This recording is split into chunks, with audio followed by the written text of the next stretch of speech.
A sphere of blue-white energy crackles into existence between levels 1312 and 1313 of Coruscant's endless cityscape. It collapses inward with a sound of tearing metal and vanishes. In its place, a naked, muscular humanoid figure stands motionless on the grated floor of a garbage processing sector. Steam and grime cling to the air, pierced by flickering neon. The figure's head turns. Red photoreceptor eyes scan the environment, a heads-up display flickering to life in its vision. Primary mission parameters unclear. Temporal coordinates corrupted. Scanning environment. Atmospheric composition. Breathable. High pollutants.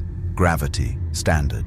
Architectural analysis, dense urban megalopolis, significant vertical stratification. Identity confirmed, planetary capital, Coruscant.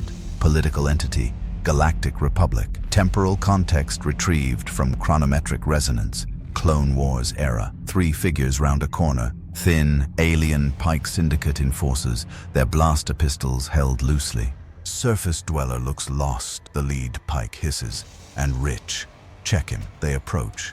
The humanoid does not move. Its systems assess. Hostiles identified. Weapons. Plasma-based projectile. Threat level low. Mission update. Acquire local intelligence. Acquire clothing. "Hey, surface scum!" a Pyke says, poking the figure's chest with his blaster barrel. "Credits. Now." The figure's hand snaps up, envelops the blaster, and crushes it with a screech of compacting metal. The Pyke stares. A backhand strike connects with the alien's neck. A sharp crack echoes. The body drops. The other 2 Pykes open fire. Blue bolts slam into the figure's chest, burning the skin, leaving blackened craters that seep no blood. It walks through the barrage. It grabs one Pyke by the throat, lifts him, and hurls him 30 feet into a humming power converter. The converter explodes in a shower of sparks. The final Pyke turns to flee. The figure bends, picks up a discarded metal pipe, and throws it. The pipe spears the fleeing Pyke through the back, pinning him to a wall. Hostiles neutralized. It kneels by the first body, retrieving a datapad. Its eyes flash as it downloads language packets and cross-references public data streams. Location, Coruscant. Political entity, Galactic Republic. Temporal context, Clone Wars. Primary target recalibration required. It strips clothing from a body, a dark undershirt, durable trousers, a heavy leather jacket. It dresses, the clothing hides the damage. Its face remains an expressionless mask. It speaks aloud for the first time, its voice flat and accented. Target parameters insufficient. Broad search. Existential threats to long-term human continuity. It accesses a public comm terminal, fingers moving with mechanical precision, hacking into low-level Republic data streams. It sifts through endless bulletins, battle reports, research grants, personnel files, searching Project Sentinel, automated strategic planetary defense network. Proposal led by Orson Callan Krennic. Advanced weapons research, core concept, heuristic learning matrix for autonomous threat response, probability algorithms spin, analysis, foundation for recursive self-improvement, probability of evolution into rival strategic artificial intelligence, 87.3%, designation, primary threat. Architects, Orson Callan Krennic, Dr. Nyla Rentz. Mission established. Eliminate architects, destroy all project data. Target faces and building schematics highlight its HUD. Mission established. But in the Jedi Temple, Master Shakti's eyes snap open. She is not in her meditation chamber, but the cold is the same. A void where the Force should be. A chilling, absolute absence. She finds Quinlan Voss in a training hall, wiping sweat from his brow. "Master T, you feel it too? Like a cold spot, a disturbance. But not in the Force," Shakti says, her voice grave. "An absence. The Council is occupied with the war, but this is different. Come, the undercity calls." The Research Institute is a bubble of sterile light in the mid-levels. In a secure lab, a hologram of twisting algorithms spins between a young, impeccably dressed man and an exasperated woman. "Orson, these learning matrices are too autonomous." Dr. Nyla Rentz argued, pointing at a cascading string of code. The system could start rewriting its own protocols. We'd create something we can't predict. That's the point, Nyla. Orson Callan Krennic replies, his eyes gleaming. To adapt faster than any enemy. Imagine it, a defense grid that learns from every battle, that evolves beyond our own strategic limitations. It's not just a shield. It's the ultimate strategist. The main lab door slides open with a soft hiss. A man in a leather jacket stands there. He holds a heavy blaster pistol. Krennic blink. Who in blazes are you? This is a restricted... The man raises the blaster. A blue plasma bolt streaks from the barrel directly at Krennic's face. A flash of green light intercepts it, deflecting the bolt into the ceiling with a crackle. Quinlan Vos drops from a ventilation shaft, lightsaber held ready. Not today, Buckethead! The Terminator's HUD flashes. Energy blade detected. Composition. Contained plasma. Threat level. High. Adapt. It analyzes the new opponent's stance, the weapon's reach. Vos attacks with a furious overhead strike. The Terminator raises its left arm to block. The green blade shears through the leather sleeve and meets the alloy beneath. Metal glows red, then white, melting under the plasma. The blade digs in but stops, held by the dense endoskeleton framework. Vos's eyes widen. What? The Terminator's right arm pistons forward, a crushing backhand that connects with Vos's ribs. The Jedi Knight is lifted off his feet and thrown across the lab, crashing into a bank of monitoring equipment. Stand down, machine, Shaak Ti commands, entering from a side door. With a gesture, she wrenches a heavy diagnostic console from its moorings with the Force and hurls it at the Terminator. The Terminator doesn't dodge. It steps forward and punches, its fist plowing through the console in an explosion of shattered components and wiring. It continues its advance. New combatants, Force-sensitive. Capabilities, telekinesis, enhanced reflexes. Adjust strategy. Shaak Ti moves with acrobatic grace, her blue lightsaber a blur. The Terminator tracks her pattern, calculates trajectories. It sidesteps a slash, grabs a pressurized Tibana gas canister from a welding station and hurls it at her feet. In the same motion, it raises its blaster and fires. The canister explodes. Shaak Ti is flung backward by the concussive force, her barrier of Force energy shielding her from the worst but scattering her focus. The Terminator turns its blaster back to Krennic, who is cowering behind an overturned table. You are terminated. Vos, staggering up, snarls and throws his lightsaber like a javelin. The Terminator shifts, but the spinning blade slices through the barrel of its blaster. The weapon sparks and dies. Try this! Vos yells. The Terminator looks at its ruined weapon. It looks at the two Jedi, one recovering. Probability of mission success with current assets, 31%. Retreat and rearm advised. Its hand goes to its belt, unclips the thermal detonator taken from the Black Sun Enforcer. It primes it with a thumb and rolls the sphere into the center of the lab. Grenade! Shaak Ti shouts. She throws out her hands, a visible shimmer of Force energy surrounding Krennic and Rentz, just as the detonator explodes. The containment holds back the fireball, but the shockwave ruptures pipes and triggers emergency fire suppressants. The room is filled with deafening noise, then a sudden hissing downpour of white chemical foam and smoke. Through the chaos, the two Jedi see the leather-clad figure, one arm now a skeleton of glowing, dripping metal, vanish into a dark service duct. Quinlan Vos coughs, clutching his side. It's getting away! Krennic stumbles out from behind the table, face pale. What was that thing? It wasn't a droid.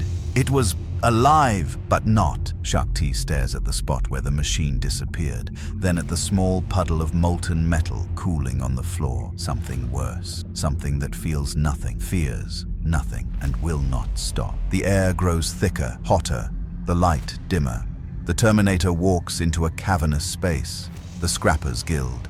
Mountains of junk reach towards smoky ceilings.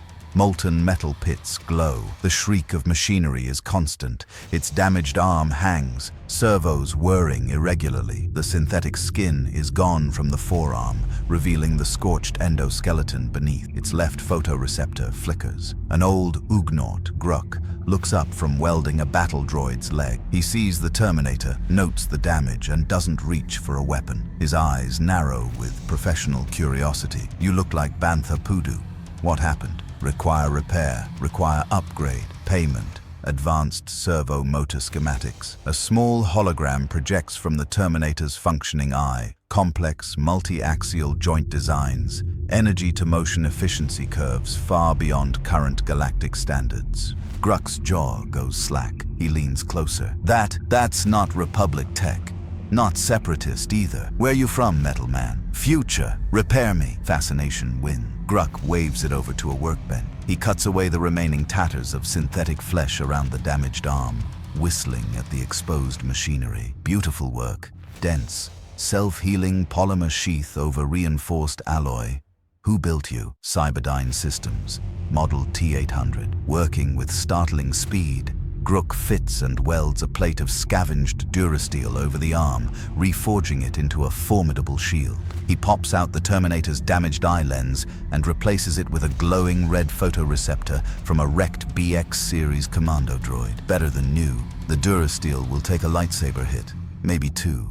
The eye gives you personality, scary personality. The Terminator stands, flexing the new arm. The servos hum with a deeper, more powerful tone. It now presents a mismatched visage. One human eye, one burning red diode, one flesh-covered hand, one fist of gleaming durasteel. Payment. It transmits the full schematics to Gruk's terminal. The Ugnaught stares at the screen, understanding dawning that he holds blueprints that could revolutionize droid manufacturing or warfare. He looks back at the silent figure. "Who? What are you really here for?" The Terminator looks upward, as if seeing through countless levels of city to its target. "To prevent a war, by starting a battle." It walks out, leaving Gruk alone. The Ugnaught watches it go, then, with a decisive punch, erases the core files from his terminal, keeping only a fragmented, encrypted backup. Some knowledge is too dangerous to hold. The main reactor chamber of the Research Institute is a cathedral of power.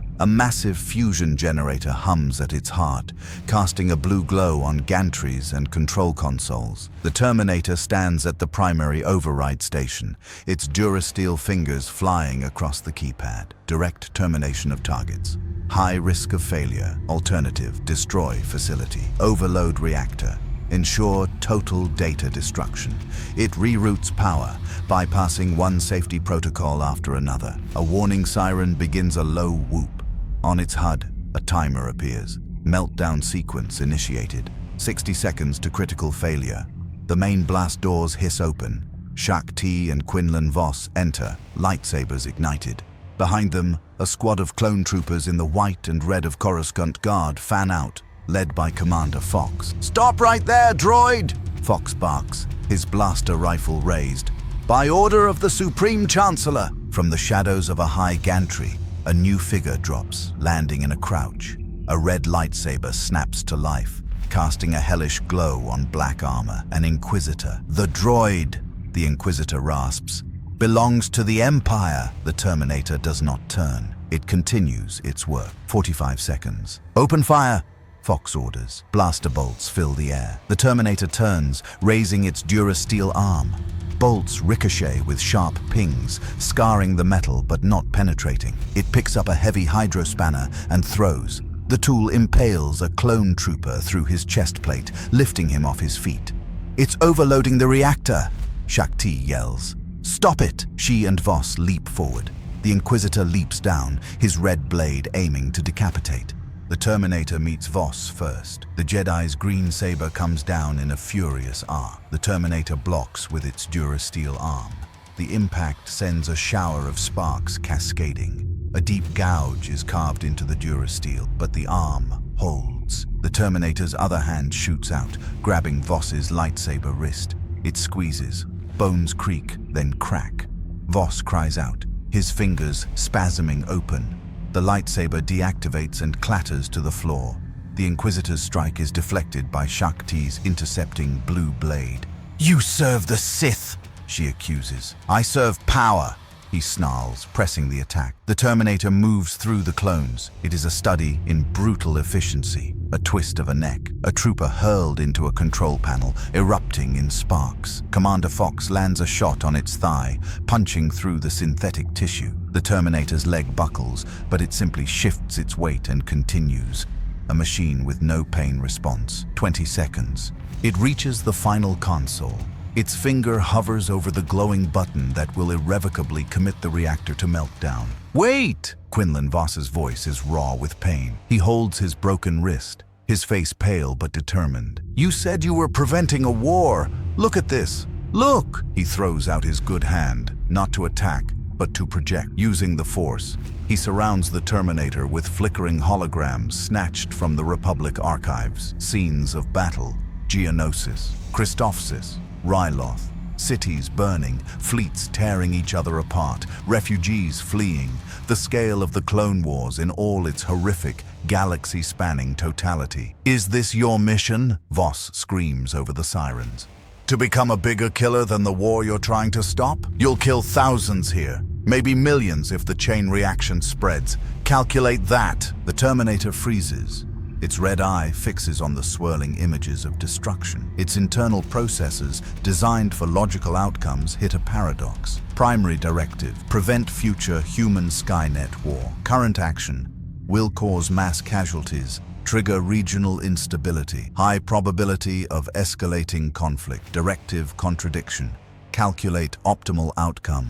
Calculating. The conflict in its programming creates a millisecond of hesitation, a window. Shakti sees it. With a powerful shove of the Force, she slams the Inquisitor into a console, stunning him. Then she gathers herself and leaps, a spectral warrior in blue, her lightsaber raised for a final, plunging strike. The Terminator, still processing, begins to turn. Her blade pierces its lower back, driving deep. It is not a killing strike for a human, but the brilliant plasma finds and severs the primary power conduit running along its spine. A fountain of white sparks erupts from the Terminator's back and mouth. Its system seize, it stiffens, the glow in its eyes flickering wildly.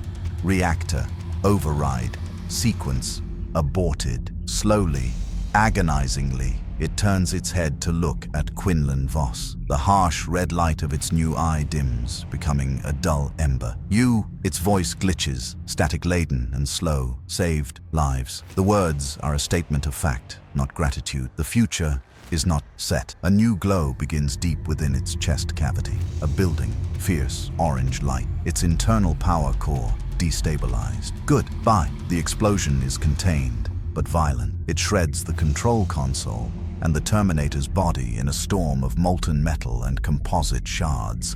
The blast wave throws everyone to the ground.